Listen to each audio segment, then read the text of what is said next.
Okay viewers, প্রথমে এখানে দেখতে পাই যে বাচ্চা ছেলেটির অনেক পানির তৃষ্ণা পায়। তারপর তার বোনকে বলে, বোন আমাকে কিছু পানি কিনে দাও, আমি পানি খাবো। তারপর সে দেখে তার কাছে টাকা কম, বলে আজকে হবে না, তুমি রেখে দাও। তারপর তারা চলে যেতে থাকে। এরপর ছেলেটি ফল দেখে বলে আমি এই ফল খাবো। তারপর তার বোন বলে যে আমাদের কাছে টাকা নেই, আমরা ফল খেতে পারবো না। এরপর তারা চলে যায়। এরপর দোকানদার লোকটি ভাবে তারা অনেক অসহায়। এরপর কি করে একটা পানির বোতল আর ফলগুলো নেয়, নিয়ে তারপর কি করে সে চিন্তা করে যে আসলে তারা গরিব। এরপর দেখতে পাই তারা একটি জায়গায় এসে আশ্রয় নেয় এবং তার বোন বলে, ভাই তুই কোনো চিন্তা করিস না, তোর জন্য কোনো একটা ব্যবস্থা হয়ে যাবে। এরপর সেই দোকানি লোকটি এখানে এসে দেখে যে তারা ওখানে বসে আছে এবং তার পকেট থেকে কিছু টাকা বের করে সেই টাকাগুলো ওই ফলের ভিতরে ঢুকিয়ে দেয়, ঠিক আছে। তো এরপর চিন্তা করে দেখি যে কি করা যায়। পরে সেখানে আসলো, এসে দেখে যে তারা ঘুমোচ্ছে, ঠিক আছে। তো এরপর তার পাশে রেখে দেয়। এরপর ভাবলো যে ডাক দিব না থাক।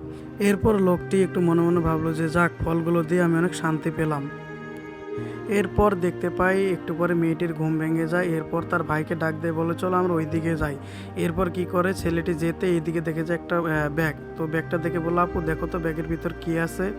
এরপর সে দেখতে পায় ব্যাগের ভিতরে ফল এবং কিছু টাকা। তারা দুজন দেখে তো অনেক খুশি হয়ে যায় এবং অবাক হয়ে যায় যে এগুলো আসলো কোথা থেকে। আসলে মেন কথা হলো কি ভাই, একটা জিনিস যে দুনিয়াতে যার কেউ নেই তার কিন্তু উপরওয়ালা আছে, ঠিক আছে। তো এইটার থেকে আমাদের শিক্ষা হলো কি যে গরিব হলেও আল্লাহ উপরে আছে। ওকে ভিউয়ার্স, সবার কাছে একটাই অনুরোধ, ভিডিওটি যদি ভালো লাগে অবশ্যই ভিডিওটিতে একটি করে লাইক দিবেন এবং ভিডিওটি বেশি বেশি করে শেয়ার করে দিবেন। সবাই ভালো থাকবেন। আসসালামু আলাইকুম।